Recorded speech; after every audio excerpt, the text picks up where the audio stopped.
Karinyanami Jujimobironu Karinyanami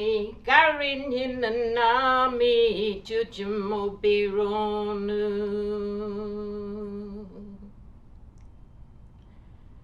Dagatin Australian Nabayagari Murmaga Da Kolamaiki Perandangalayu Biginumba Ikita Millen Murumba Bulkairi Yadini Australia Balamdiko Gundunumbaler Balamdiko Gundunumbaler Yang Indai Yango Gundai Yango Balamdiko Kundunumbale, Balamdiko, Kundunumbale. Bulkairi Marumba Minjanu, that's welcome to Brisbane in the language of the Turrbal people, in accordance with the customs of the collective of tribes of southeastern Queensland, for whom we are a part of. When we do the welcome to country, we do that as a blessing of the gathering in a song. I shall do that in a Tenchi while, but firstly I would like to extend the appreciation of that Turrbal people to the Queensland Resources Council for allowing us to be here in this capacity. There's no greater compliment you can pay an Indigenous person than to acknowledge their traditional identity within their traditional ancestral homelands. I shall now sing the blessing of the gathering.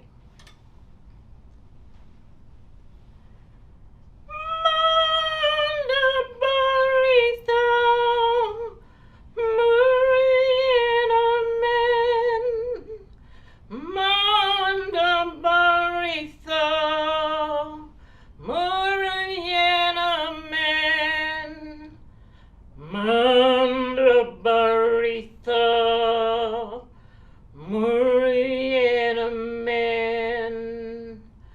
Mandabaritha, Muriena men.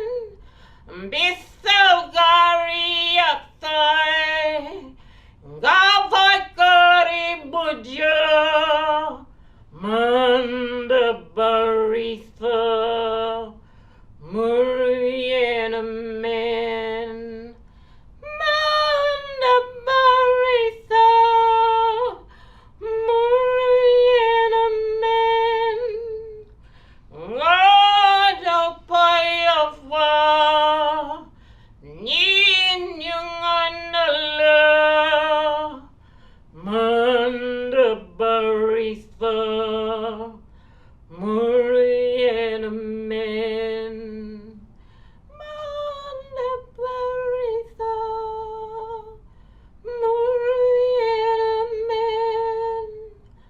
Mandabaritha, Muriena men. Mandabaritha, Muriena men. Garinyanami, Jujamobironu, Garinyanami, Garinyanami, Jujamobironu, Garinyanami, Jujamobironu. Woo!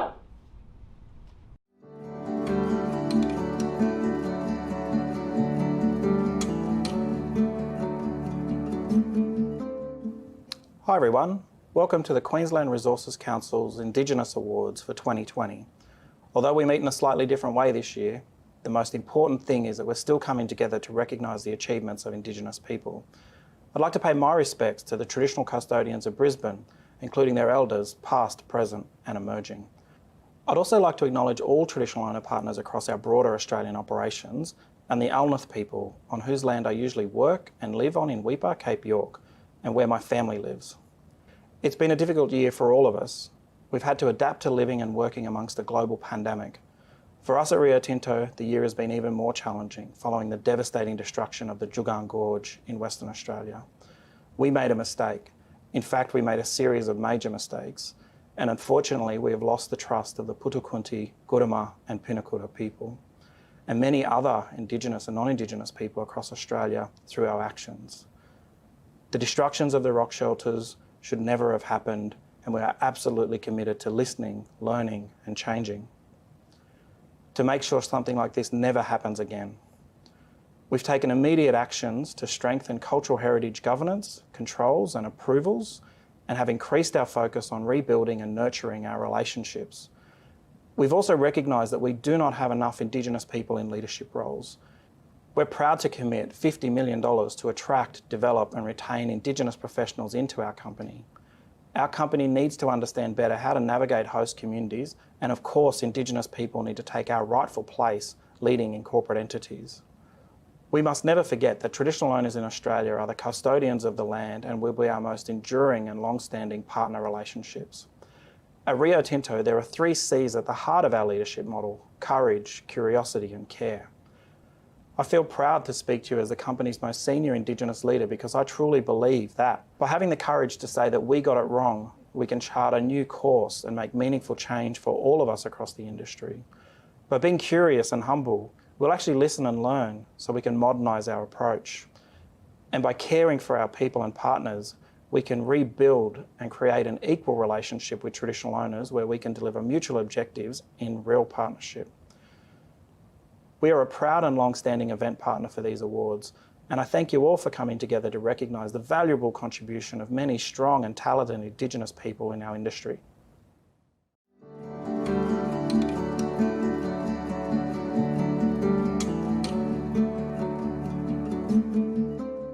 I would like to respectfully acknowledge the traditional owners and custodians of the land on which we live and work, and elders past, present and emerging.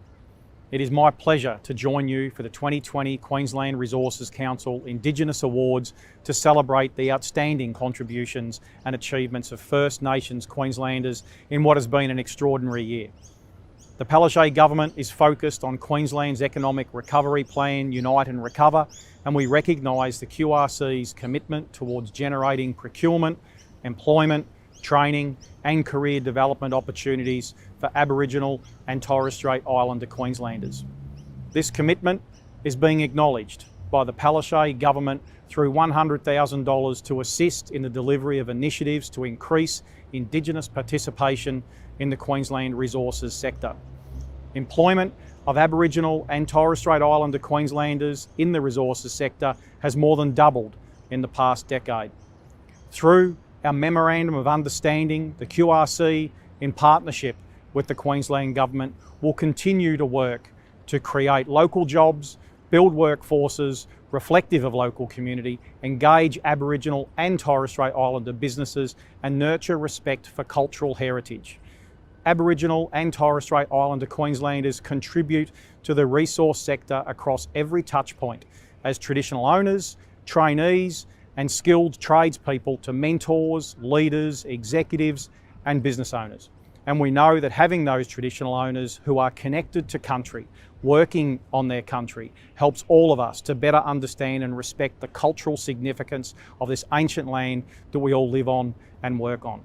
Our shared commitment to economic participation and career pathways will deliver even more opportunities for Aboriginal and Torres Strait Islander Queenslanders to thrive in the resource sector, like those we're celebrating and acknowledging today. Congratulations to all the nominees and the winners.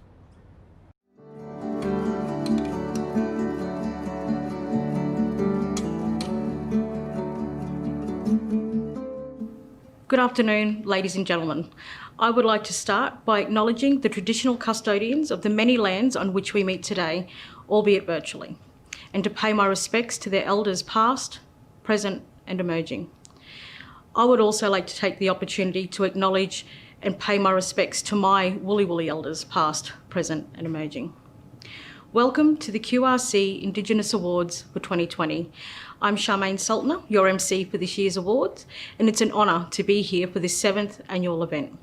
I would like to thank Maruchi Baramba for her wonderful welcome to country, and to Brad Welch for your welcome on behalf of Rio Tinto, QRC's event partner for the 2020 Indigenous Awards. Today we are here to acknowledge and celebrate the important contribution that Aboriginal and Torres Strait Islander people make to the Queensland resources sector, and to recognise the achievements of individuals and businesses who continue to pave the way for success.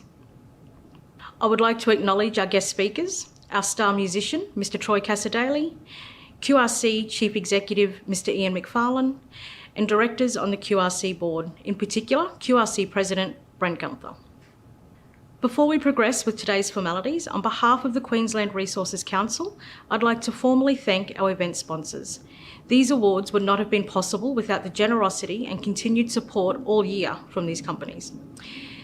Thank you to our event partner, Rio Tinto, to our networking and awards alumni partner, Evolution Mining, MOU Employment and Training Forum partner, TEAS, to the QMEA Student Pathways partner, Glencore, and our culture and arts partner, Anglo American.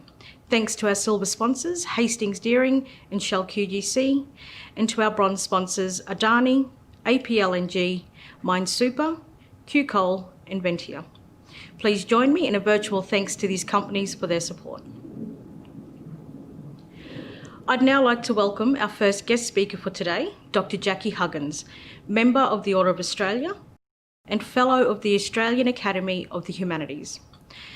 Dr. Jackie Huggins has spent 4 decades of working across community, government and non-government arenas. Her involvement has both been in the field and on many boards. More recently, she's been the co-chair of the Eminent Panel, Working Group Path to Treaty Queensland, and is currently continuing her work as an author and historian. I'd like to extend a very warm welcome and thank you, Dr. Jackie Huggins.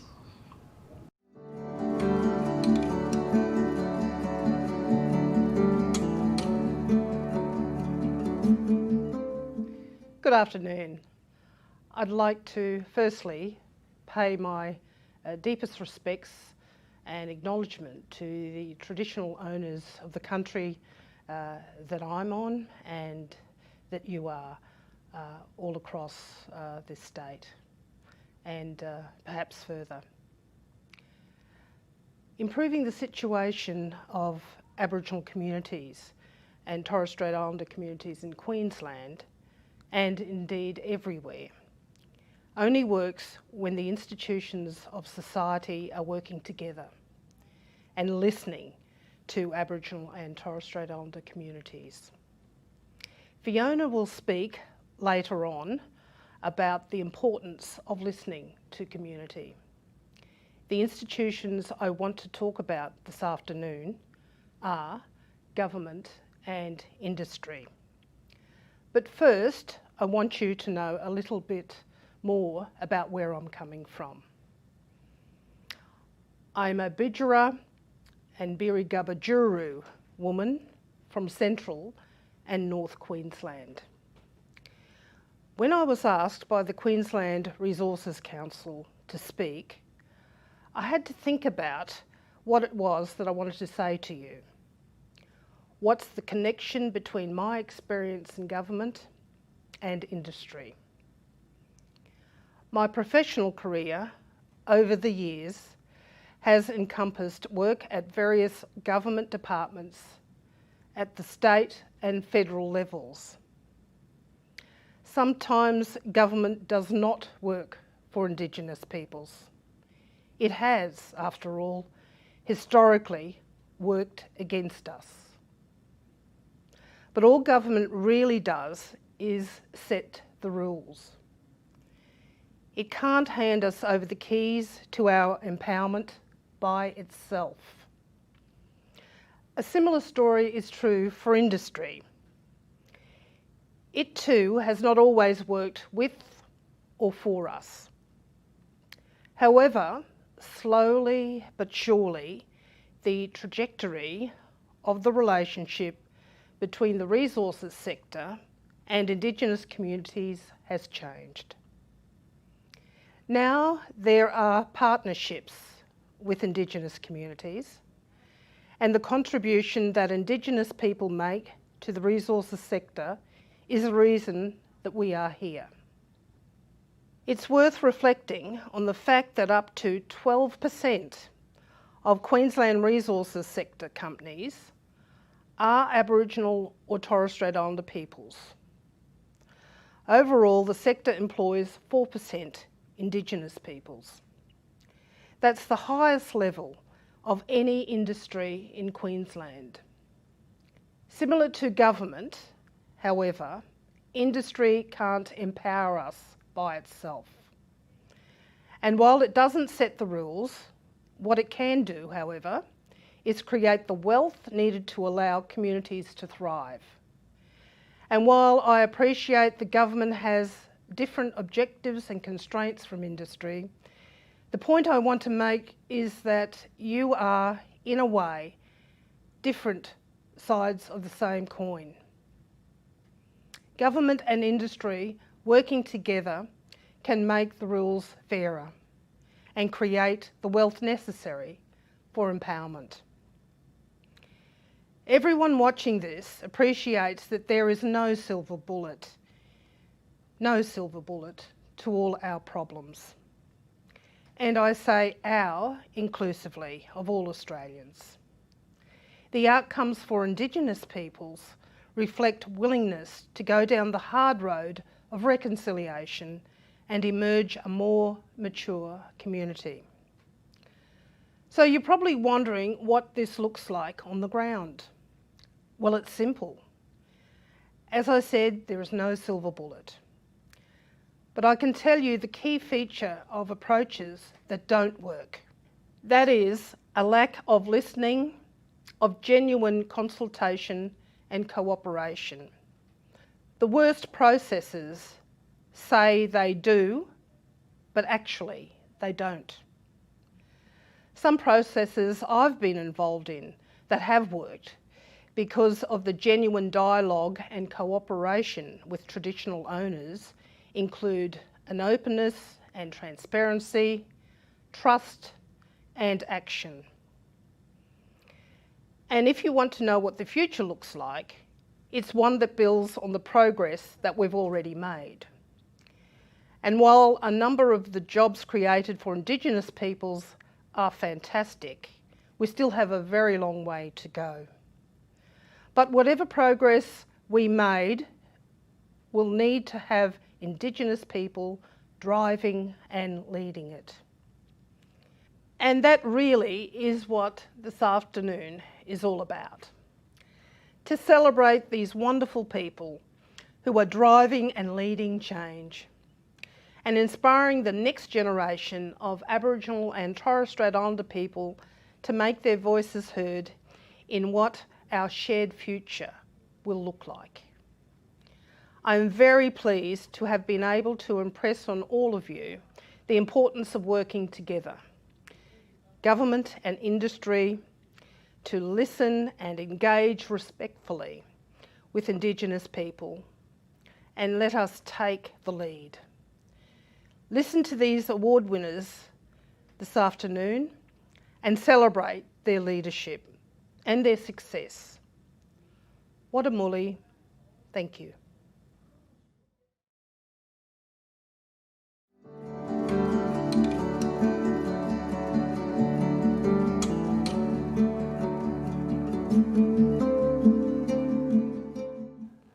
Good afternoon. The 2020 QRC Indigenous Awards is honoured to share a special performance from renowned Australian musician and proud member of the Bundjalung Nation, Troy Casadei. Troy has released 10 studio albums throughout his 30 years of making music. He comes from a long line of storytellers. His passion for writing stories about this land and what lies at the heart of it has been a driving force in his career. Troy has earned many accolades over the years, including 37 Golden Guitars, 4 Arias, 3 APRA Song of the Year Awards, 9 Deadlies, 4 Entertainer of the Year Awards from the Country Music Association of Australia, and 2 NEMAs, the National Indigenous Music Awards. In 2017, Troy became the 50th inductee into the Australasian Roll of Renown. He has had numerous gold and platinum albums and achieved a staggering 32 #1 chart singles.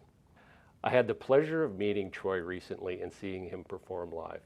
His authenticity through in his work and endears him to people from all walks of life. Our industry values our relationship with all of our Indigenous stakeholders throughout Queensland, and particularly our local traditional owners. On behalf of the QRC and Anglo-American, please enjoy the special performance from Australian music legend, Troy Casadei. G'day everyone, Troy Casadei here. Welcome along. I'm very excited to be playing a few songs for you, and to celebrate your journey, a lot of these songs hopefully will relate to you. Good luck to all the winners, and I hope you have a great night.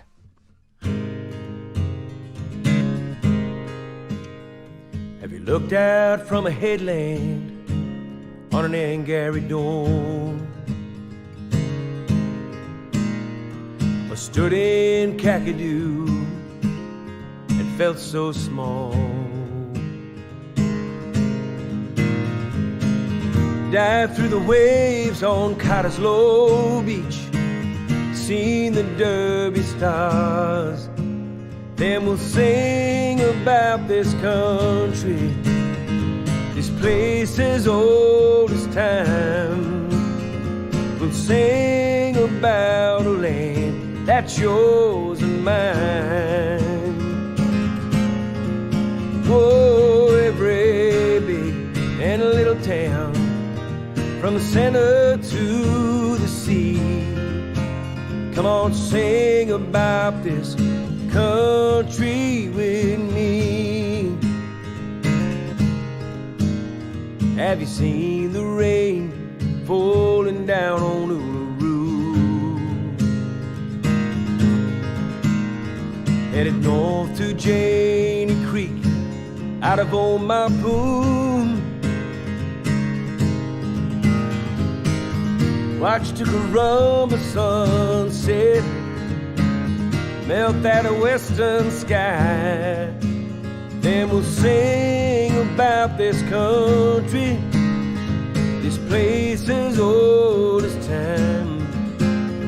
We'll sing about a land that's yours and mine. Oh, every big and little town, from the center to the sea. Come on, sing about this country with me. Yeah, sing. Oh, sing it out loud now.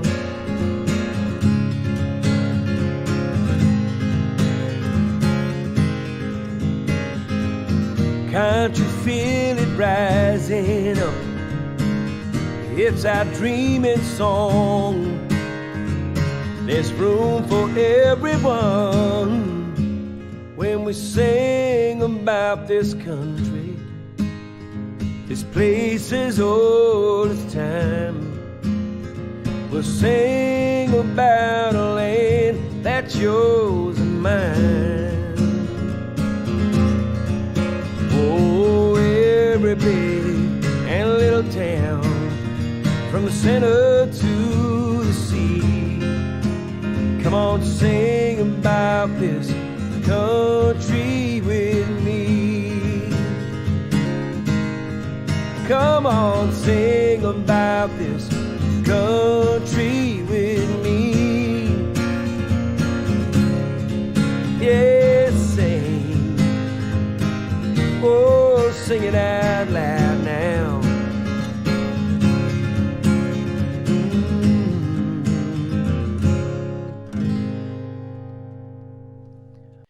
I want to sing a song about my mum and my grandfather.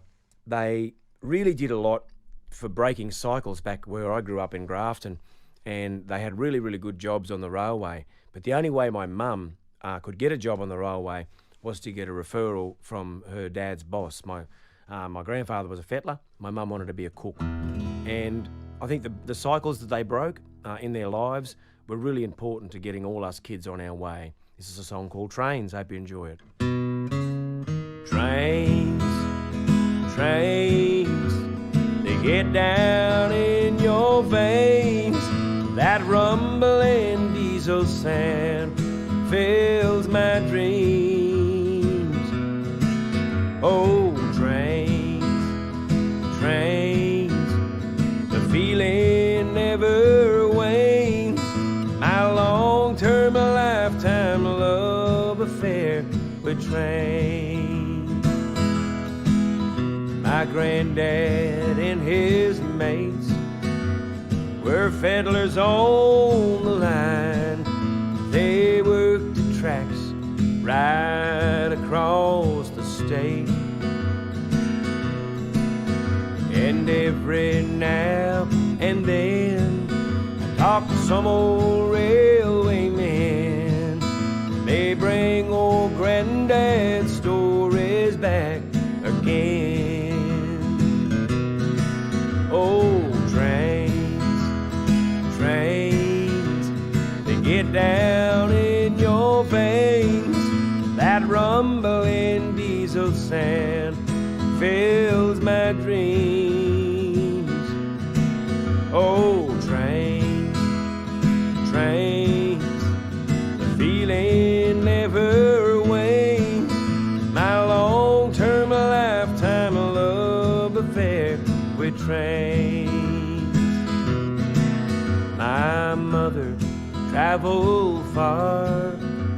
She ran the dining car, and the rattles and the clatter and the heat.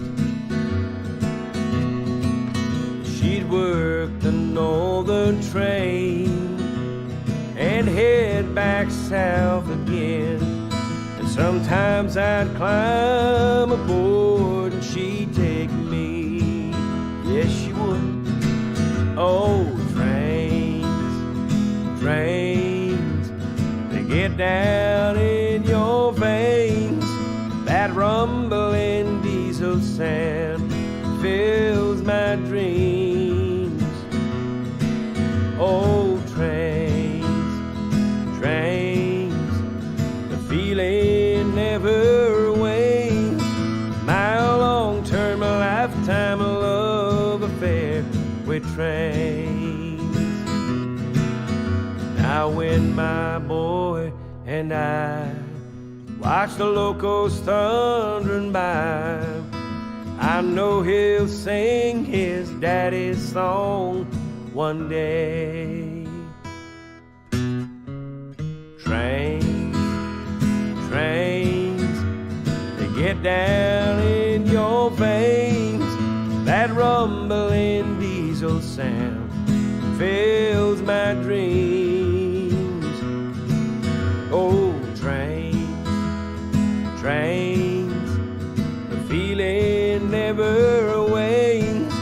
My long-term lifetime love affair with trains. My long-term lifetime love affair with trains.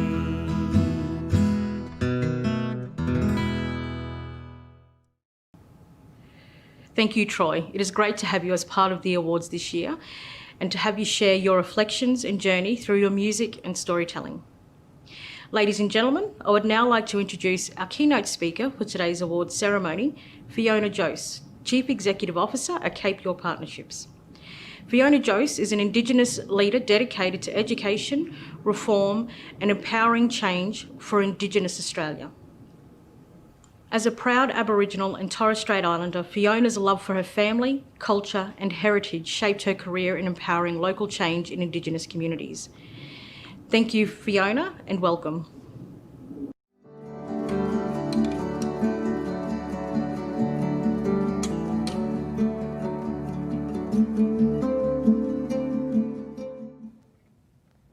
I acknowledge the elders, past, present and emerging leaders from the treasured land I stand, and my elders of Cape York for the wisdom and opportunities before me. I also acknowledge the courage of our leaders from all points of our country who created and took the Uluru Statement from the heart, from our desert lands to Canberra, seeking rightful recognition and empowerment of our people. Yalada. I'm very grateful for the opportunity to make an address to you, given that this year has been a particularly challenging one for all Indigenous people affected by mining. But in choosing a reformer to address you today, you can see that the Queensland Resources Council is not shying away from these challenges, and instead they are indicating a willingness and openness to address these with Indigenous people. While there is so much to learn from the irreparable mistakes of this year, there is also immense opportunity for the mining sector to make an enormous difference, and that will be my focus today. But first, we must speak some truths. I'm of course referring to the destruction of the Juukan Caves. It shone a light on the gaping chasm between mining and traditional custodians and the lack of power Indigenous people have in protecting their land, their culture and their sovereignty, and equally evident, their capacity to participate in wealth acquired from their land. This egregious incident caused me much personal reflection.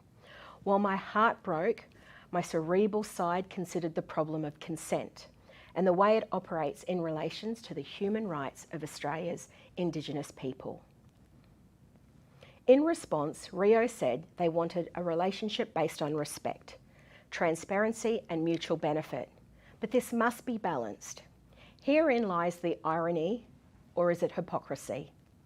How can there ever be balance in a relationship so inequitable where consent goes sus? This power imbalance is embedded within our economic system, reflected in our law and perpetrated by governments. The sector knows that its industry accounts for 5.2% of Australia's GDP. You are central to Australia's economy. Your industry is responsible for half the country's exports and employs over 250,000 Australians. You generate shiploads of revenue for all governments. About 60% of your mines are on rich ancestral lands. Neighbouring Indigenous communities, in contrast, are the most impoverished circumstances in our nation. The people of these lands live 20 years less than fellow Australians, are 3 times more likely to be imprisoned, inherit addiction and substance abuse from the introduction of government-sponsored canteens and passive welfare. The jobless rate in communities in my region of Cape York exceeds 70%. Nationwide, only 3% are employed by the mining sector at their doorstep of these communities. But does it have to be this way? There is no better industry to match money meeting power than mining in Australia. Your position and our agency, we can change our world. And this is on top of all the success that has already been achieved, including those significant successes being celebrated today. So let's imagine that the mining industry and Indigenous Australia partnered to deliver the most innovative and groundbreaking reforms to structural empowerment this nation has ever seen. Imagine if consent was actual. Our mobs would have the power to negotiate equity in the resources on their land. They would be at the negotiating table where their voice counts. There would be capacity building. Our children would see their mums and dads fully employed in mining services in their communities and in your mines. They would aspire to hard hats, high-vis and steel-cap boots. In our communities where there are ranger groups, the kids aspire to be rangers. Where there is a cattle industry, they aspire to be stockmen. In Hopevale, when the banana farm was thriving, they wanted to grow up to be banana farmers. Or Maddie Bowen, former NRL star. They can only be what they can only see. If they only see CDP, their aspirations is work for the dole. Since colonisation, structural disempowerment has crippled our people, and it has not changed. In May 2017, Indigenous people put a proposal to the Commonwealth Government for a voice to Parliament.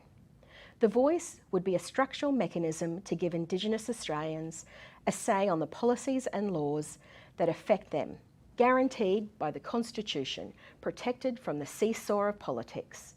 The voice would be practical and substantive to enable the change we need, linking from the local level up. BHP and Rio Tinto became the first companies to endorse the National Indigenous Voice. The next 2 years will be critical in ensuring the success of this proposal, and the mining industry will have a key role to play in making this real. At the highest levels, you will need to use your pressure, your political leverage to deliver the reality.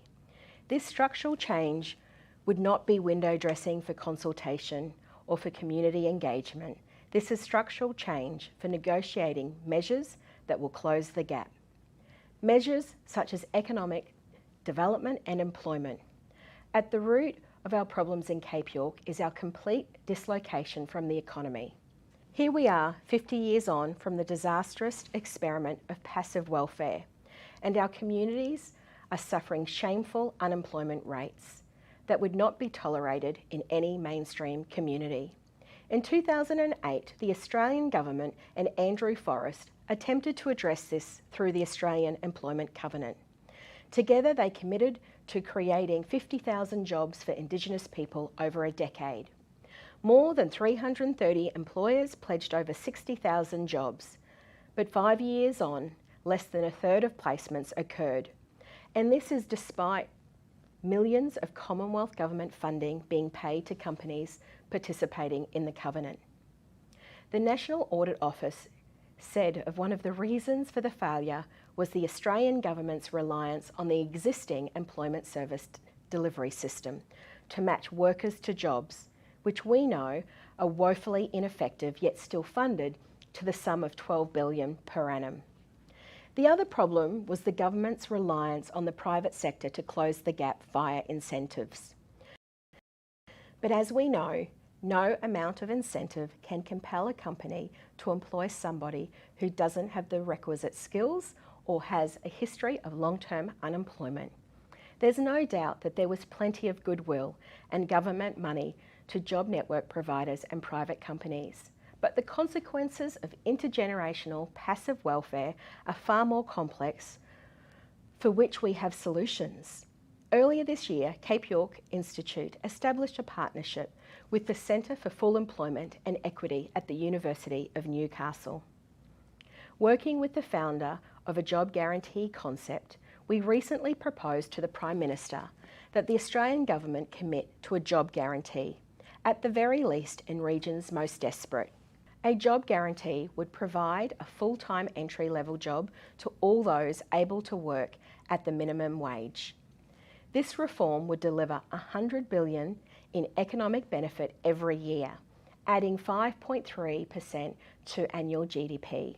It would also end our disastrous dance with passive and intergenerational welfare. It would be a substitute to passive welfare, allowing workers to earn more than double the income with guaranteed superannuation and leave entitlements.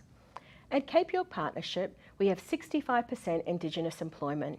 Some of our entities are staffed 100% by Indigenous people. We know a job changes an individual's life, including those with mental illness, disability, addictions and learning difficulties. Apart from the financial benefits, the dignity of work results in improved sleep, hygiene and health, respect for property, work ethic, no offending, positive social norms, confidence and a sense of worth. On Cape York Peninsula, we know that under a job guarantee, we could create more jobs than people if supported by government and key industries like yours. Moving Indigenous Australia from welfare dependent to fully employed is the challenge of our times, and we want the mining industry to support job guarantee. The size of the challenge in Cape York is 1,450 entry-level jobs. If the Australian Government and the mining industry could partner to fund them, it would transform the future of our families and our children. A guaranteed job, not necessarily within the industry, is the best financial contribution mining companies could make for their local communities. A traditional owner in Cape York said recently at an Innovators Forum, "Nothing changes if nothing changes." That is my call to you, to back change, back Indigenous-led reform, where we are negotiating our future, back the voice to Parliament, back full employment. Standing still won't get us anywhere. While we must acknowledge the past and the present, let's set our sights on the future. Let's end in reflection on the words of the great poet, William Blake. What is now proved was once only imagined. Now that may be heavy, but I also want to have a shout out to Indigenous people in this industry, those here for the awards. It is so important that there are industry awards that provide a platform for Indigenous people to thrive, to be listened to. I would say celebrate them tonight. Celebrate yourselves, your families and your communities. I would say the coming together of the industry and the Indigenous people within your workforce. Find platforms for them to have safe conversations. Listen to them. Enable them.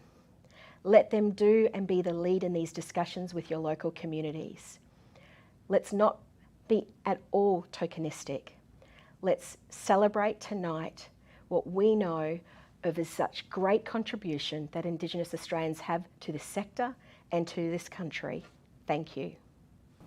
Thank you very much, Fiona, for your insights and for sharing your knowledge and message of empowerment. Ladies and gentlemen, this now brings us to the awards presentation. First, let me recognise and thank the 2020 Awards Judging Panel. I understand the judging panel always finds it to be a very hard task to pinpoint our finalists and winners, and I believe 2020 was no exception. Thank you again to our wonderful judges for their time and contribution. Today's awards will be presented by a number of our valued event sponsors. This includes senior company representatives from Rio Tinto, Thiess, Hastings Deering, Glencore, and Evolution Mining. Thank you again to the representatives from these companies for their time, support, and contribution.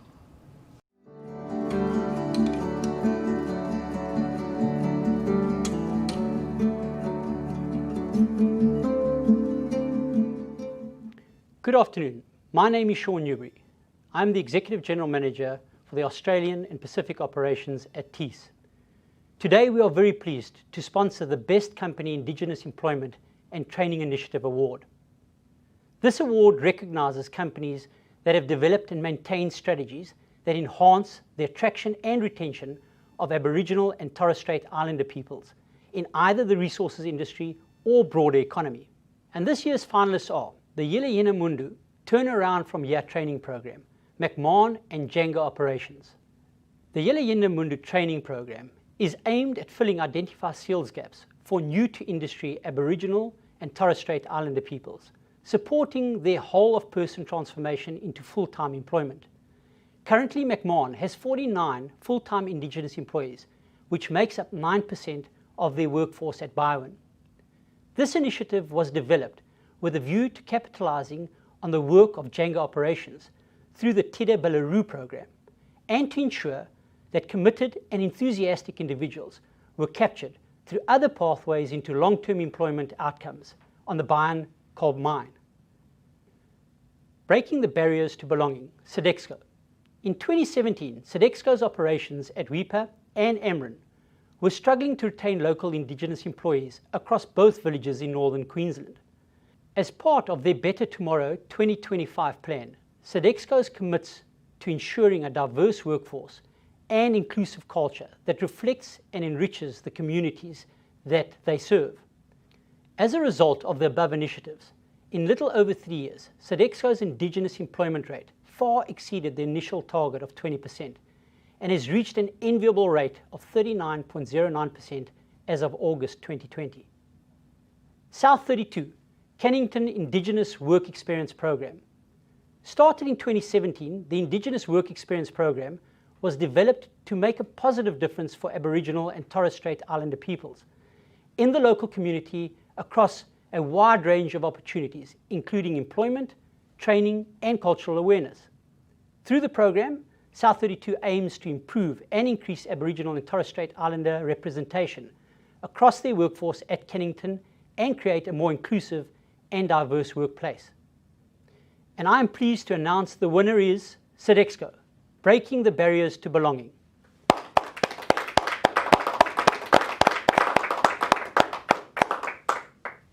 I would like to thank TEAS for sponsoring this award and the Queensland Resources Council for the dedication and incredible amount of work in continuing with this year's Indigenous Awards, despite COVID adversities. It's an honour to be part of this event, which is a celebration of Indigenous people and businesses' contribution to our resources industry. I'd also like to pay my respects to the Yuggera people, the traditional owners on the land we are meeting today. Acknowledge elders past, present and emerging. We are fortunate enough to work for an organisation who believes a reconciled Australia is possible. Over 15 years ago, Sodexo Australia made a commitment to its role in continually striving to provide opportunities and partnerships to Indigenous peoples and communities. We are consistently supporting more than 50 different Indigenous businesses as part of our suppliers and partners list. In the last 12 months alone, we hit 39 million on Indigenous suppliers spent. On the Indigenous employment space alone, we have employed over 1,100 Indigenous Australians, providing more than $33.5 million worth of employment since our Reconciliation Action Plan journey began in 2009. Today, I am proud to accept this award on behalf of the Sodexo teams at Rio Tinto Aluminium's Weipa and Amrun operations. It's your hard work, creativity and passion that made a 39% overall Indigenous employment rate possible and an envious 64% rate within your grounds maintenance team. You should be very proud of the positive impact that your work has made on the lives of others. It's your efforts that bring our Sodexo values to life and make us the diverse and inclusive organisation that we are today. This award goes to all of you. Thank you.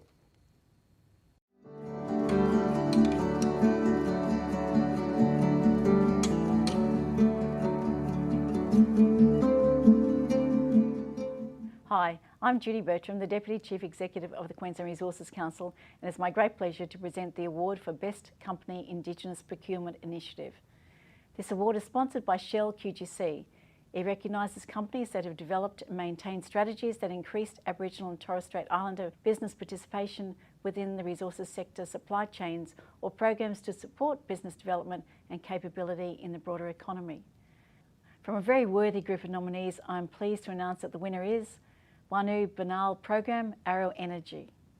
The delivery of the Wanu Banal program provides opportunities that are not only focused on building a capable and qualified pool of Indigenous businesses capable of winning work in the CSG sector and other industries, but also to support business owners and entrepreneurs towards developing economic opportunities for the communities in which they live and work.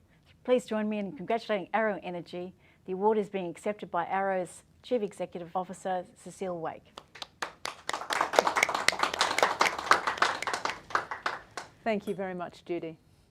On behalf of everyone at Arrow, I'd like to thank the QRC and the sponsor of this award, Shell Australia, for this terrific award and for their support of Aboriginal and Torres Strait Islander peoples.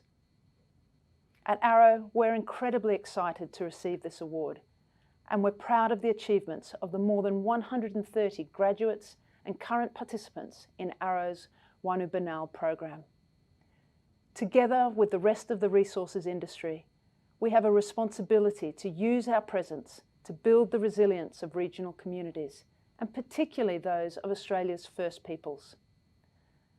The Wanu Banal program has been running since 2013 as part of Arrow's Reconciliation Action Plan, and it's Arrow's primary vehicle for building the capacity and skills of Aboriginal and Torres Strait businesses and entrepreneurs. Through this program and our broader Indigenous development initiatives, we are genuinely committed to ensuring that they can actively participate in the gas supply chain, the incredible wealth creation opportunities of the resources industry, and the wider Australian economy. This year, Arrow has partnered with CQ University to deliver a refreshed and highly innovative new program utilising digital platforms and collaboration tools. In this extraordinary year of COVID-19, this has both enabled the program to proceed without interruption and indeed to broaden our participants. Right now, we have 28 participants in the 2020 program. They're developing new skills, exploring new opportunities, and creating a launchpad to participate in the resources sector and beyond. So once again, a huge thank you to the QRC, to Shell, and to our partner CQ University. The journey to reconciliation is long, and there remain significant gaps to close. As an industry, we need to strengthen our commitment to supporting Australia's First Peoples to unlock their full potential. Thank you very much.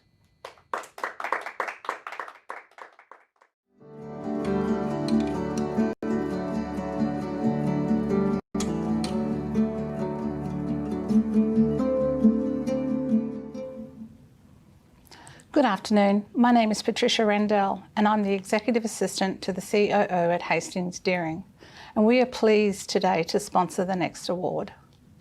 This category is for the exceptional Indigenous business in Queensland Resources. This award category recognises exceptional achievement by an Aboriginal and Torres Strait Islander business supplying to the Queensland resources sector. And the nominees are DBS, nominated by Glencore Coal. Diversified Building Services Queensland Proprietary Limited, DBS was first engaged by Glencore Coal over a decade ago when the business relocated to the Central Highlands from Townsville after the global financial crisis.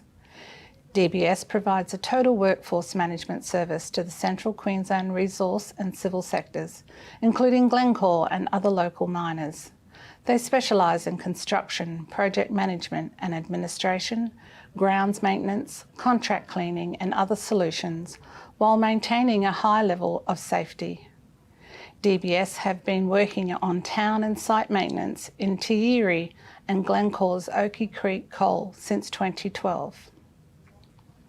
Geared Up by Culture, nominated by Origin Energy. Origin engaged Geared Up Culture in 2015 as part of the initiative to increase our uniform spend on our integrated gas business to local and Indigenous suppliers. Geared Up Culture was introduced to Origin through its sister company, Corporate Culture, who at the time was assisting in the content and rollout of Origin's Cultural Awareness program. Geared Up Culture initially supplied high-vis protective clothing and safety footwear to Brisbane-based workers in integrated gas. Stork Coal Joint Venture, nominated by Shell QGC. Stork Coal JV are a highly valued part of Shell's QGC's supply chain, bringing attention to detail, a proactive engaged workforce, reliability, a strong safety focus and consistent delivery against schedule and cost. I am pleased to announce that the winner is DBS. Please join me in welcoming them to the podium. Thank you, Patricia. On behalf of all of us at DBS, I'd like to humbly accept this award. I also like to acknowledge the traditional owners of the land and pay my respects to their elders past, present and emerging. I feel this award is a recognition not just for our business and what we're motivated to do with Indigenous employment, but also for the importance that the resource sector plays in creating and keeping a better lifestyle for Indigenous Australians. Growing up, I know how hard it was for our mobs to get and keep jobs. We may not have helped ourselves sometimes, but it was opportunities that was often lacking to get ourselves into steady work. When Helen and I started out with our business a long while ago, it was just the two of us. We shared a dream of building our business and enabling Indigenous men and women to work and support their families. We have a goal of having 75% of our employees as Indigenous Australians. We have a way to go, but we are on track. Together we can all make the future. For those who know myself and Helen, we don't give away jobs, you have to earn them. At DBS we are all a family and sometimes tough love is needed. We look for and employ for those with the right attitude. We can do the rest. In closing, I'd like to acknowledge and congratulate the other finalists for their great work. With the support of the mining sector, we can all make this happen together. Thank you again.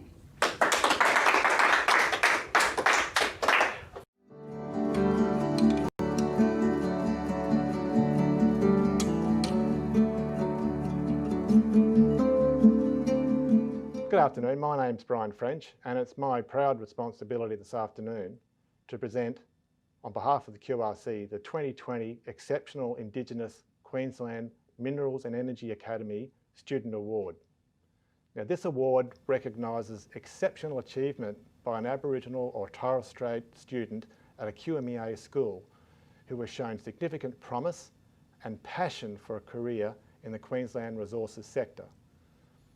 Our finalists, Lincoln Anderson from Tech NQ. Lincoln is a proud Wagamai man, currently completing Year 12 at Tech NQ in Townsville. In 2019, he was offered a school-based apprenticeship with Townsville Engineering Industries and was awarded the Engineering Student of the Year and Indigenous Student of the Year. Lincoln knew at an early age he wanted to be a welder and was looking at a future in diesel fitting. He volunteered to help households in the 2019 Townsville floods and being involved in helping with traditional games for his elders with the Deadly Choices team. Our second finalist is Claire Biggs from Mara State High School. Claire is a proud Woolly woman, currently completing Year 12 at Mara State High School, a QMEA ambassador, participated in the Anglo Trade Camp, vice captain of the school and captain of the sporting house. Claire comes from 4 generations of miners and her interest in a potential career within the resources sector through her traineeship with TEAS. Claire is looking forward to following her pathway in human resources and safety in the sector. Our third finalist is Emily Gullen from Nanango State High School.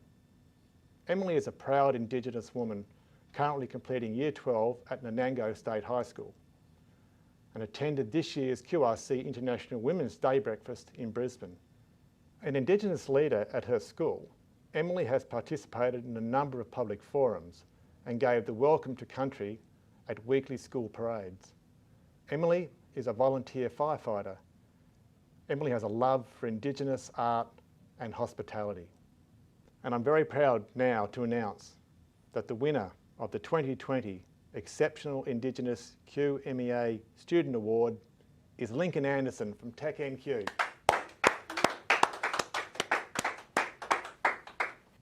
Wow, this certainly is a surprise, and I was totally not expecting this. Firstly, I'd just like to acknowledge the traditional owners on the land which we meet today and pay my respects to past, present and emerging.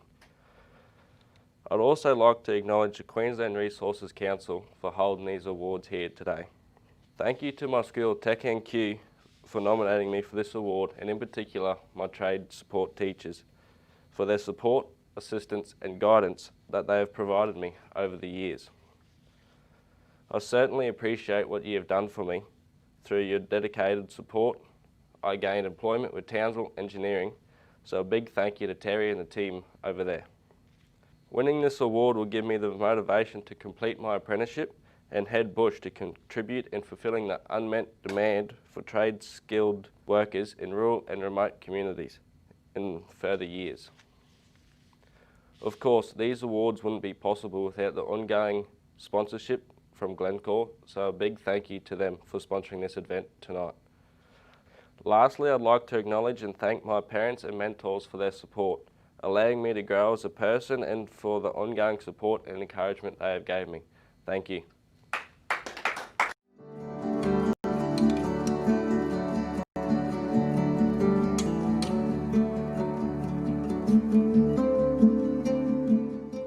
Indigenous Advocacy Award.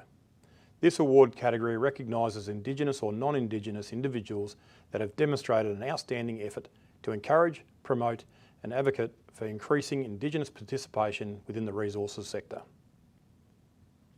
Later this afternoon, a special acknowledgement will be made of Mr Robert Toby, GMP Elder and Cultural Heritage Coordinator for Westside Corporation. Robert sadly recently passed away last year and was a tireless advocate for all Indigenous people through his work with the resources sector as well as local, state and federal governments. He aimed to benefit cultural heritage by promoting the importance of involving Indigenous people in the decision-making process of traditional land matter and ensuring that they were included and listened to. Robert's family will be joining us later this afternoon to pay tribute to his life and work. Before then, I have the pleasure of announcing the winner for the Indigenous Advocacy Award, Margarita Escartin, Social Performance Manager, Q Coal.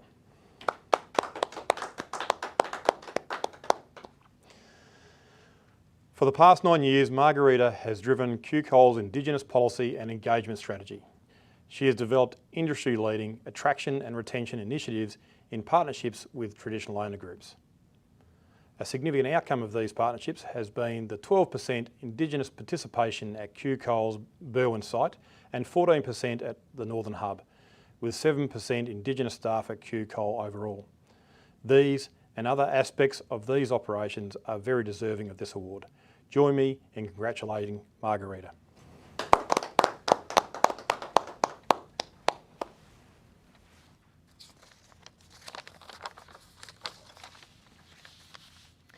First, I would like to acknowledge the traditional custodians on the land on which I stand today and pay my respects to the spirits of their ancients and elders past and present. I also acknowledge the traditional custodians of all the lands to which we are virtually connected for this occasion right across Queensland. May I congratulate the other finalists in this category and acknowledge your valuable collective impacts through your work. I'm proud to be in your company. I would also like to thank the QRC, the board and sponsor companies for continuing to support this important event on the QRC calendar, which celebrates the contribution of Indigenous peoples, businesses and industry professionals to the sector. I would also like to thank the judges. I am truly humbled and honoured at being acknowledged by peers and the industry for the work I love to do. Throughout my career, I have supported many resource clients and traditional owner groups, and more recently honed my skills in the social performance space. However, I feel that it's the work I've done with the Q Coal Group over the last 10 years that epitomises my contribution. Working with a client over a long period of time has driven a maturity in engagement practice and strengthened internal capacity, while our Indigenous stakeholders were also able to build their capacity and vision. I am deeply grateful to Chris Wallen and his leadership team for having such faith and trust in my crazy ideas, altruism and sheer determination to make things happen. I also want to acknowledge the invaluable lessons and contribution of Uncle Colin McLennan and Irene Laird of Jangga Operations and all the courageous Indigenous personnel working on Barwon who have stood up to make a change in their lives, who work hard to provide for their families and communities, and who inspire me daily. I dedicate this to you all. Finally, to say the last few months has been a testing time for traditional custodians and the resource sector would be an understatement. The events in Western Australia will impact and shape future engagement in the sector, but ideally not negatively. I see this as an opportunity for collective reflection to drive organisational cultural change and deliver best practice engagement moving forward. I am confident that when we all genuinely listen, work together, commit and stay firm on our course, the contribution of Indigenous people in the sector will continue to flourish. Thank you.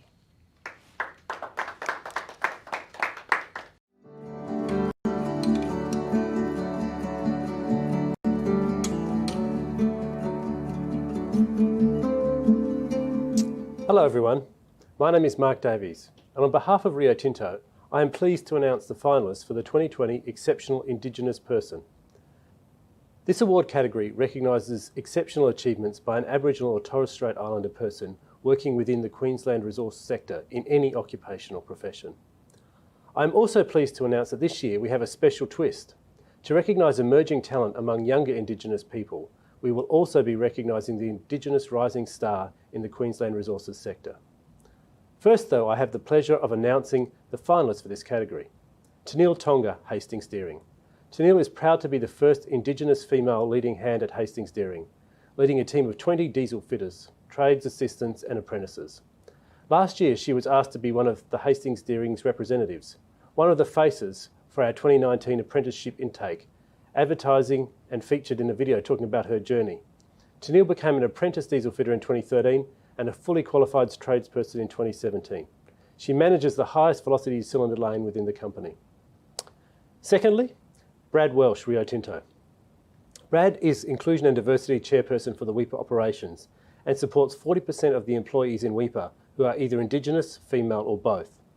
Brad is the only Indigenous operations manager in Rio Tinto Australia and the first acting general manager in the company's history. Over his 20-year career, Brad's leadership style is agile and able to be applied to a number of different operating environments. He is a balanced leader and industry advocate with strong cultural identity that promotes Indigenous recognition and advancement. And thirdly, Jalen Salam, Glencore Coal. In her teenage years, Jalen succumbed to drug abuse, lost her hospitality job and left her family. Her sister convinced her to undertake a new direction in the DBS Glencore Pathways program. Now Jalen has been employed by DBS for over a year. She is completing a traineeship in administration and business under a labour hire agreement with Glencore Coal. A successful Pathways program alumnus, she works directly with the next cohort of Indigenous young people who are also trying to change the trajectory of their life. Her checkered background serves her to understand with real empathy the challenges that other Indigenous people face and is a source of hope for the participants. Jalen is due to complete her traineeship within 12 months and aims to continue her education to advance her career in administration in the mining industry. And now for the results. In third place, Jalen Salam, Glencore Coal. In second place, the Indigenous Rising Star for 2020, Tennille Tonga, Hastings Deering.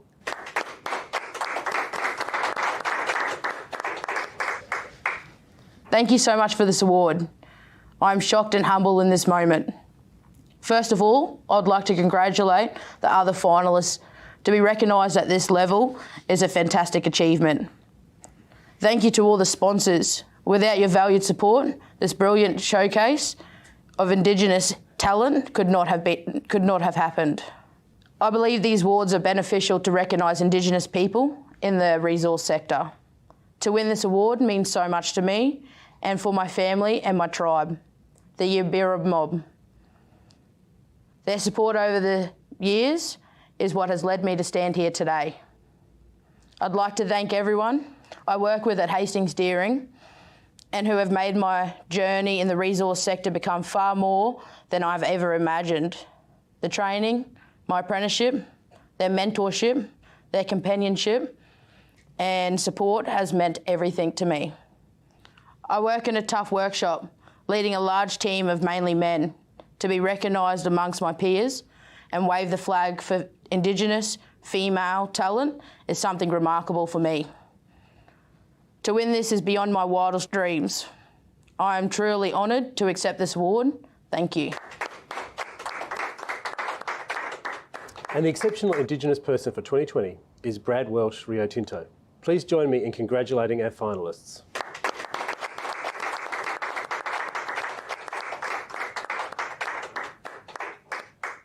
Thank you, Mark, and thank you to the Queensland Resources Council. This is an incredible honour. This year has given me much to think about and reflect on. I've spent the last 8 years living in Weipa working for Rio Tinto's bauxite mine. I originally started in Rio Tinto 10 years ago at the North Parkes copper mine in a community and environment role. Over time, I made the transition from community and environment roles to an operational leader role about 3 years ago. Since then, I've been overseeing the mining, processing and shipping operations from Weipa's northern operations. It's been throughout the last decade that I've seen firsthand the meaningful and mutual benefits mining can bring if mining is done well. Umrun, for example, our newest mine, was developed in partnership with the Wickwaya and broader Western Cape traditional owners. Designed with a broader understanding of the cultural heritage landscape, we were able to build a mine that respected traditional owner connection to the land and efficiently maximised the resource to support the capital investment required. At the start of the year, I was excited to have an opportunity to lead the entire operation as General Manager. But in August, I stepped out of this role to temporarily relocate to Western Australia to work closely with the Putakunti, Guruma and Pinakura people. To help rebuild trust, repair our relationship and chart a different future for our company. I'm incredibly passionate about the work we do.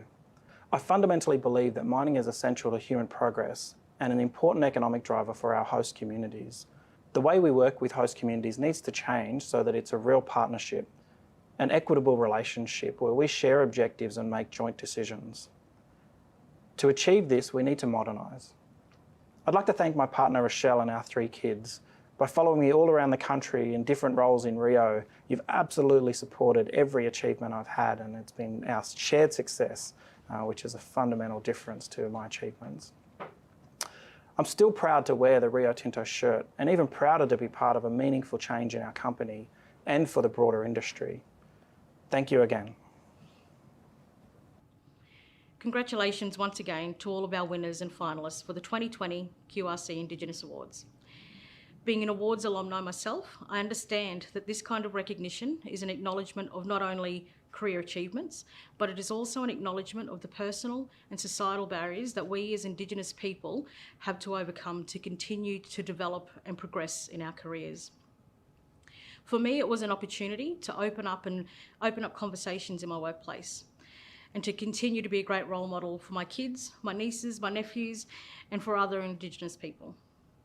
So well done to everyone on your awards for today. Before we close out this year's event, I'm pleased to introduce another performance from Troy Cassar-Daley.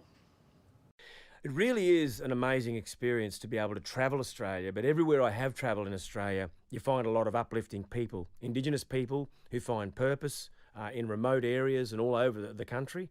And it's really wonderful to be able to get to know them, use them as role models for our kids as well. Talking about role models, this song really was something that moved me, I suppose, to write, because Charlie Perkins was the first Indigenous man to go through Sydney University and get a degree. To me, that was a big sort of a milestone in Indigenous culture, I reckon. First of all, he had to go and live in Sydney and get involved in that Western society and work out how to adapt as an Indigenous man from Alice Springs. So when I wrote this song with Paul Kelly, it made a lot of sense to actually put it together on the 50th anniversary of the Freedom Ride that they did back in 1965. So I hope you enjoy the song. It's all about Charlie Perkins, another hero of mine.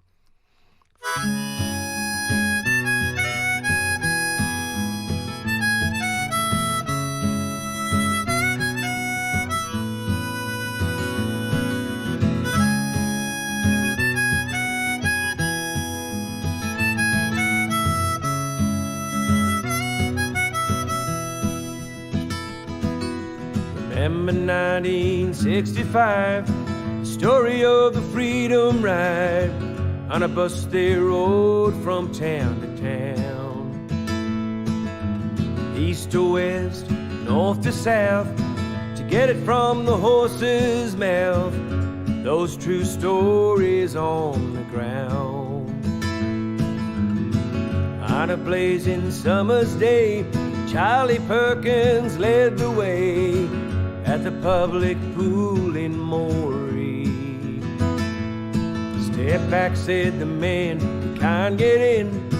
You got the wrong colored skin. We don't want no trouble here, you see.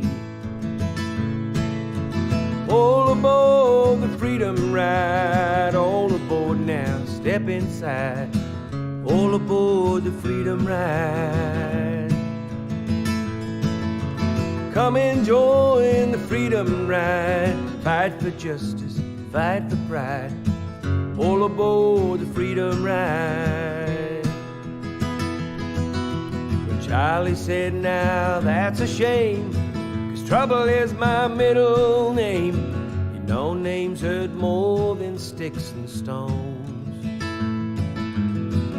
You can try to knock us down, try to run us out of town, but look around, you'll see I'm not alone. All aboard the freedom ride, all aboard now, step inside. All aboard the freedom ride. Come and join the freedom ride, fight for justice, fight for pride. All aboard the freedom ride. All aboard.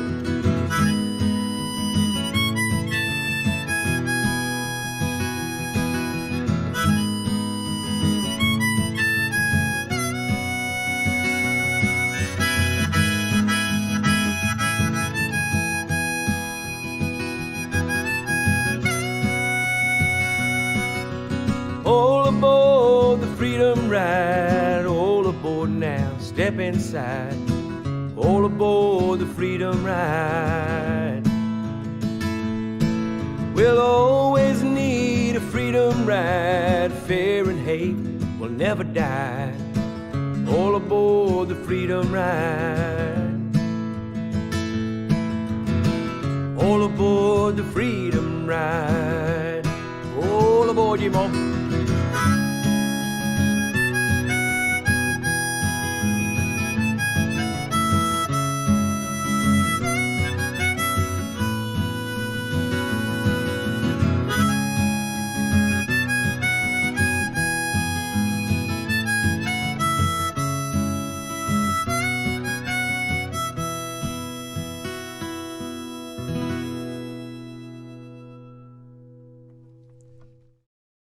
I hope you've enjoyed the show so far. I want to say thank you very much to the QRC Indigenous Awards for allowing me to come along and play for you here. I'm actually playing in a little stage back at my house, and it's pretty incredible to be able to do a gig like this, I can tell you. I wish I was there in person, but until things get better with all this COVID stuff, I guess this is the way we're going to have to do it.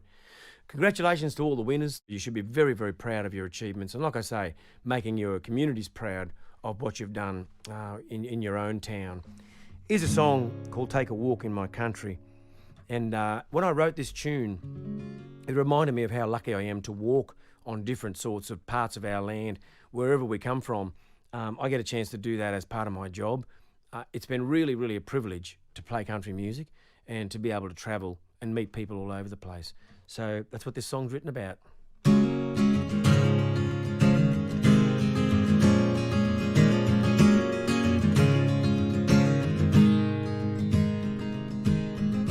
Take a step away from the daily grind.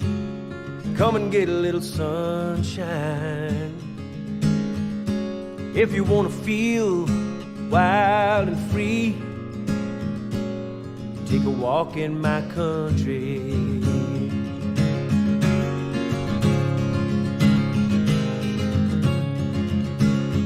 Lose a little time on an endless beach, leaving memories behind you. Cast your troubles in the deep blue sea. Take a walk in my country.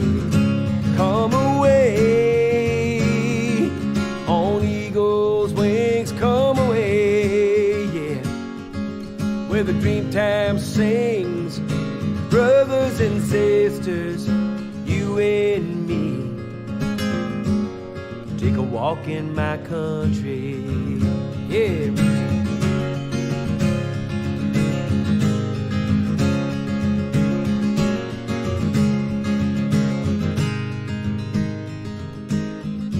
Listen to the wind on the Spinifex plains. Gentle voices will guide you. Get a little red dirt all over your feet. Take a walk in my country. Come away on eagle's wings. Come away, yeah, where the dream time sings. Brothers and sisters, you and me.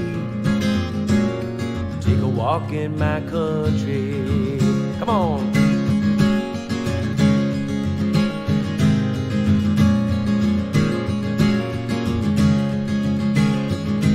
Yeah, take a walk down.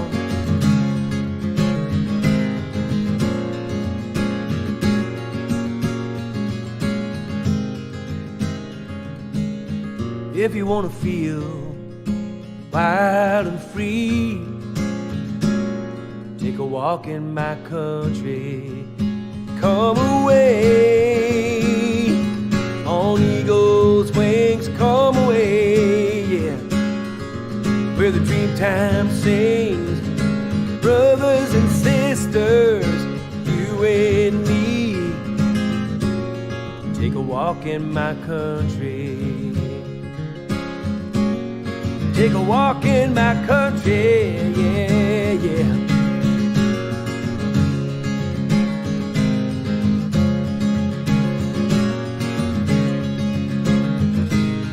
Yeah, take a walk down.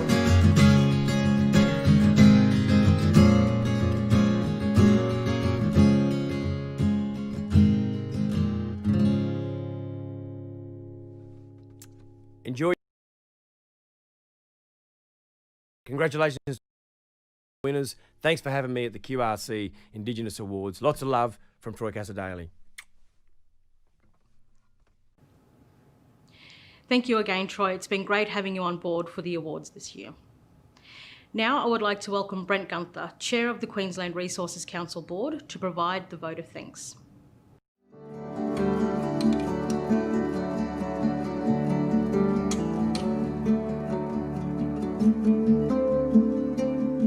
On behalf of the Queensland Resources Council, I would like to thank our sponsors, speakers, and particularly our outstanding finalists who have demonstrated the high standard of work that Aboriginal and Torres Strait Islander people bring to our resources sector in Queensland. Thank you for sharing your stories and achievements with us this afternoon. You are great ambassadors, role models, and inspiration to people following in your footsteps. The purpose of this event is to recognise excellence in the Queensland resources sector. And whether you're a finalist or not, each of the candidates we considered was of an exceptionally high standard. These awards highlight the contribution of Indigenous people to our sector and the community. And as our resources sector contributed a record $82.6 billion to the Queensland economy in the past financial year, it's important to recognise the role Indigenous Queenslanders play in that. I'm proud to be able to boast that our resources sector employs a higher proportion of Indigenous people than any other industry in Queensland. Partnerships between Indigenous communities and resource sector operations continue to model best practice for the rest of the country. I hope you've enjoyed hearing the stories of our finalists. And while we aren't able to say hello to them in person, we have the next best thing on the Remo platform where you can network in small groups. Please stay and chat. I certainly will. I look forward to virtually seeing you all there. For those of you who have been participating via YouTube and Facebook, the live streaming will now conclude. Thank you again for joining in and have a great week.